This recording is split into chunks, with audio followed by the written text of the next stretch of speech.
To an adult, a living room is a place to relax. To an infant, it's an unpredictable landscape of physical choices they must navigate. Between 6 and 9 months of age, a massive biological shift occurs. A baby transitions from a stationary observer into a highly mobile explorer, learning to roll, push up, and eventually crawl across the floor. This new mobility comes with an intense drive for physical autonomy.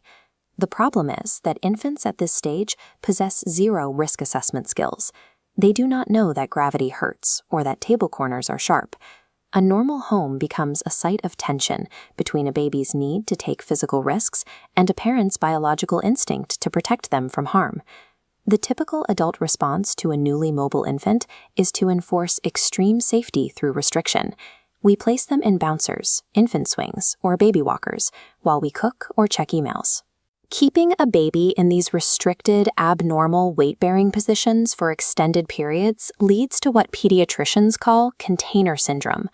By bypassing the physical struggles of pulling, pushing, and rolling on the floor, infants fail to develop the core postural muscles required to hit their upcoming motor milestones. When we prioritize absolute physical containment, we block the natural flow of movement. This starves the brain of the environmental data it requires to build its neural architecture. When an infant is allowed to struggle and move freely on the floor, a complex neurological process begins. The physical effort of crawling activates core muscles and integrates primitive reflexes, establishing the exact pathways needed to safely chew and swallow later on. And when they tumble, the brain uses the physical impact of that failure to calculate distances and calibrate depth perception. During the first year of life, independent physical problem-solving is the primary mechanism for spatial learning. Crawling operates as a highly active physical construction project for the brain. This construction relies on serve and return, the back-and-forth interactions that wire brain circuitry. As a baby becomes mobile, these interactions become spatial. A baby crawls away to test a boundary, pausing to look back across the room to check if you are still watching. That's the serve. The counterintuitive return step for the adult is to simply wait.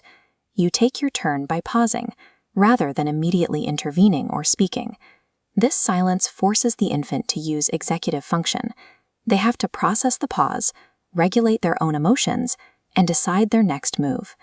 Hovering or micromanaging their path actively severs this neurological loop, robbing the child of the exact independence they are trying to practice.